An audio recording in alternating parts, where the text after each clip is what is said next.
इन धार्मिक संगठनों के लोगों को एक साथ प्रेस करने का एकमेव कारण मैं आपसे प्रश्न के द्वारा ही शुरुआत कर रहा हूं कि क्या सो कॉल्ड सेकुलर स्टेट में जो संवैधानिक रूप से एक व्यवस्था है, जिन लोगों ने संविधान के अंदर पद और गोपनीयता की शपथ सेकुलरिज्म के नाम पर ली हुई है और रोज आए दिन सुबह से शाम तक संविधान की दुहाई दी जाती है, उस देश के अंदर अगर इस्लाम उन्मूलन का शब्द, क्रिश्चियन उन्मूलन का शब्द, और ये वही दिल्ली है कि 2014-15 में दिल्ली के किसी चर्च के शीशे की खिड़की पे एक पत्थर लग गया था, तो यहाँ से लेकर के संयुक्त राष्ट्र संघ तक में हंगामा खड़ा किया गया था मीडिया के सामने। आज उसी देश के एक ऐसे प्रदेश में जहां हमारे 85,000 मंदिर हैं तमिलनाडु के अंदर, और शपथ जिन लोगों ने संविधान के नाम पर ली है, वहां पे 2 कैबिनेट मंत्री स्टालिन के बेटे उदयनिधि स्टालिन और शेखर बाबू, जो कि वहां पे धर्मार्थ मंत्री हैं, सारे मंदिरों के प्रबंधन रक्षा का दायित्व जिस व्यक्ति के हाथ में है, ये दोनों व्यक्ति उस राज्य में सनातन उन्मूलन सम्मेलन कर रहे हैं ओपन रूप से। और औरंगजेब, जहां तक मेरी जानकारी है, औरंगजेब के बाद पहली बार इतनी खुली थ्रेट, धमकी जो है धर्म के नाम पर ये दी गई है, और ये कोई एक स्वर नहीं है। 4 साल 5 साल पहले वर्तमान कांग्रेस अध्यक्ष मल्लिकार्जुन खड़गे ने भी सनातन शब्द पर आपत्ति, सनातन हिंदू धर्म पर आपत्ति और शब्द प्रयोग किए थे। आज उनके बेटे प्रियांक खड़गे कर्नाटक के अंदर, और ये पूरा एक टूल किट का हमारा मानना है कि भारत राष्ट्र और सनातन हिंदू संस्कृति के विरुद्ध ये खुले युद्ध का ऐलान है। इसके मैं प्रमाण दे देता हूं कि रामचरितमानस की एक चौपाई को लेकर के बिहार का एक मंत्री आरजेडी का पहले बयान देता है, उस बयान के समर्थन में उत्तर प्रदेश का एक पूर्व मंत्री कूदता है, और तीसरे दिन, ये 3 दिनों की घटना है कि कर्नाटक के अंदर एक साहित्यकार, सो कॉल्ड साहित्यकार के.एस. भगवान नाम का व्यक्ति भगवान राम और सीता के चरित्र पर लांछन लगाता है। तो हम ऐसा कैसे मान लें कि किसी एक प्रदेश में किसी एक व्यक्ति के द्वारा विरोध किया गया? बिहार, यूपी, फिर कर्नाटक, तमिलनाडु के अंदर सनातन उन्मूलन के नाम से कार्यक्रम संपन्न कराया जाता है, और इसके पक्ष में कौन लोग बोलते हैं? कार्ति चिदम्बरम, पी चिदम्बरम के बेटे, उनकी नमाज पढ़ते हुए तस्वीरें वायरल हो रही हैं।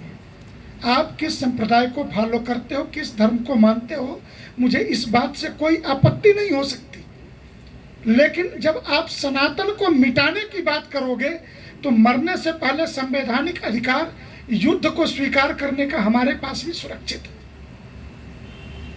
हम ऐसे मरने के लिए तैयार नहीं होंगे। उन्मूलन शब्द का अर्थ क्या होता है? यह सामूहिक रूप से जेनोसाइड के लिए, जो 90 के दशक में जम्मू कश्मीर के अंदर जो लोग INDIA नाम के घटक में हैं, ये सारे लोग कहीं न कहीं किसी न किसी राज्य में हिंदू विरोधी अभियान के हिस्से हैं, सनातन विरोधी अभियान के हिस्से हैं। आप राजनीति करो, फलो फूलो, राज्यों में लोकतंत्र की परंपरा है, चुनाव लड़ो, जीतो, हमें क्या आपत्ति हो सकती है? लेकिन जब आप सनातन को मिटाने की बात करोगे तो हमें आपत्ति होना स्वाभाविक है। और अखाड़ों की स्थापना तो इसलिए नहीं हुई थी ना कि शांत हम बैठेंगे। हम सदैव से इस विषय को लेकर के, लेकिन हमारा मानना है कि हम सारे रास्ते भारतीय लोकतंत्र में संविधान के दायरे में खोलने के लिए तैयार हैं। युद्ध के सारे रास्ते, वैचारिक, बौद्धिक, जो भी युद्ध हो, लेकिन यह सनातन उन्मूलन जो शब्द है, ये जेनोसाइड का शब्द है, होलोकास्ट के तरफ आगे बढ़ा रहा है। और इन शब्दों की रचना करके, क्योंकि बार बार हमने कई बार वीडियो चला करके हमने स्टालिन के बेटे उदयनिधि स्टालिन के उस भाषण को सुना, तमिल में था, अंग्रेजी अनुवाद कराए, हिंदी अनुवाद कराए उन भाषाओं के विशेषज्ञों से, और सब में एक ही बात निकल के आई कि पूरे सनातन हिंदू समाज के लिए चुनौती है, क्योंकि हमारा धन 85,000 मंदिर तमिलनाडु के अंदर, हजारों करोड़ का रेवेन्यू उन मंदिरों से लेकर के वहाँ पर खर्च किया जाता है। हमारा धन, हमारा रेवेन्यू और हमारे हत्या की प्लानिंग, कम से कम ये तो हम नहीं स्वीकार कर पाएंगे इस समूचे संघर्ष में। इसलिए भारत की राष्ट्रीय राजधानी क्षेत्र में तीनों प्रमुख संगठनों के अखिल भारतीय संत समिति सनातन हिंदू धर्म में 127 संप्रदाय हैं, जिसका ये सर्वोच्च निकाय है। अखिल भारतीय अखाड़ा परिषद हमारी संन्यास परंपराओं के विविध 13 अखाड़े हैं, जिसमें 7 सन्यासियों के, 3 सिखों के और 3 बैरागियों के, वैष्णवों की, 13 अखाड़ों का ये परिषद है। उसके माननीय अध्यक्ष जी बैठे हैं, और विश्व हिंदू परिषद दुनिया के 120 से ज़्यादा देशों में सनातन हिंदू धर्म के धर्मावलंबियों को संगठित करने का काम करता है। इसलिए आपके सामने एक प्रेस नोट है, जिसको बहुत सोच समझ करके बनाया है, लेकिन उससे इतर हट करके ये सारी बातें हमने कही।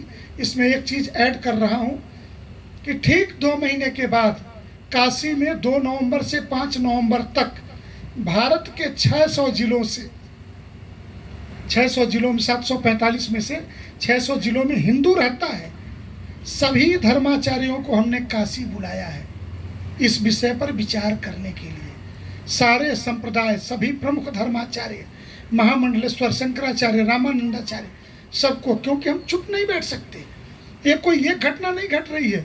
अभी बिहार के अंदर छुट्टियों की लिस्ट जारी की जा रही थी, जन्माष्टमी की छुट्टी रद्द करके चेहल्लुम की छुट्टी दी गई। इसरत के अब्बू वहां पे किस तरीके की राजनीति करेंगे हमें समझ में नहीं आता है, और हमें राजनीति से उनकी अपनी धारा है, किससे प्यार करते हैं ये उनका विषय है, लेकिन इसका अर्थ ये नहीं है कि आप रामनवमी, दिवाली, छठ और जन्माष्टमी की छुट्टियां रद्द करके, और इस्लाम में त्योहारों की कोई परंपरा नहीं थी। भारत में ही मोहम्मद साहब का जन्मदिन सिर्फ और सिर्फ भारत में मनता है। उठा के गूगल सर्च करिए, किसी इस्लामी देश में नहीं मनता है।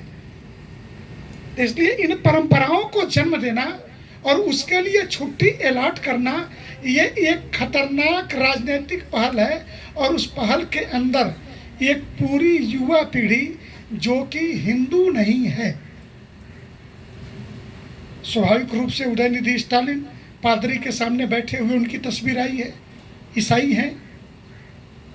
कार्तिक चिदंबरम की नमाज पढ़ते हुए तस्वीर आई है। बाकी जो दलाई लामा तो शिवलिंग पे रुद्राभिषेक करते हैं, और यहाँ के 9 बौद्ध हिंदुओं को गाली देते घूमते हैं। और मैं एक बात कह दूं कि सनातन के बारे में आर्टिकल 25 स्पष्ट है, और उससे भी ज़्यादा अगर आपको काशी कभी आना हो तो काशी हिंदू विश्वविद्यालय के अंदर एक संस्कृत विद्या धर्म विज्ञान संकाय है। उस परिसर में मेज कुर्सी पे पढ़ाई नहीं होती। उस संकाय के अंदर परंपरागत शिक्षा संस्कृत की दी जाती है। संस्कृत विद्या है, धर्म विज्ञान है, उस संकाय का नाम है। और वहाँ पे कौन अध्ययन करेगा ये साफ लिखा है, हिंदू ही इस फैकल्टीज में एडमिशन ले सकता है। हिंदू कौन है तो सिख, बौद्ध, जैन, ये तीनों हिंदू हैं, और भारतीय संविधान का आर्टिकल 25 भी इन सबको हिंदू मानता है। तो ये सनातन की परंपरा है, और इस सनातन की परंपरा को तोड़ने का, जेनोसाइड करने का अगर प्रयास किया गया तो हम मुंहतोड़ जवाब देंगे। पूरे देश में हम व्यापक अभियान चलाएंगे, हम चैन से नहीं बैठेंगे। ऐसा नहीं कि आपके सामने आए, मीडिया में कोई बात कही और हम वापस गए। भारत में 5 लाख गांव है, 18 लाख साधु संत है हमारे पास, 20 लाख मंदिर हैं इस देश के अंदर, जिसमें से 12 लाख हिंदुओं के मंदिर हैं, 8 लाख बौद्धों के और सिखों के मंदिर हैं, क्योंकि स्वर्ण मंदिर भी मंदिर है, संवैधानिक रूप से उसका वो मंदिर है। इसलिए ये जो कुछ भी हिंदू विरोध, और हिंदू विरोध करते करते हिंदू विरोध, हिंदू इजकल टू राष्ट्र, राष्ट्रीयता, तो इसके चलते हिंदू विरोध राष्ट्र विरोध के रूप में बदल करके दुनिया के जिन देशों से वो पैसे ले सकते हैं हिंदुओं के विरोध के लिए, जो कुछ भी साजिश कर सकते हैं वो कर रहे हैं और हम इसका जवाब देंगे।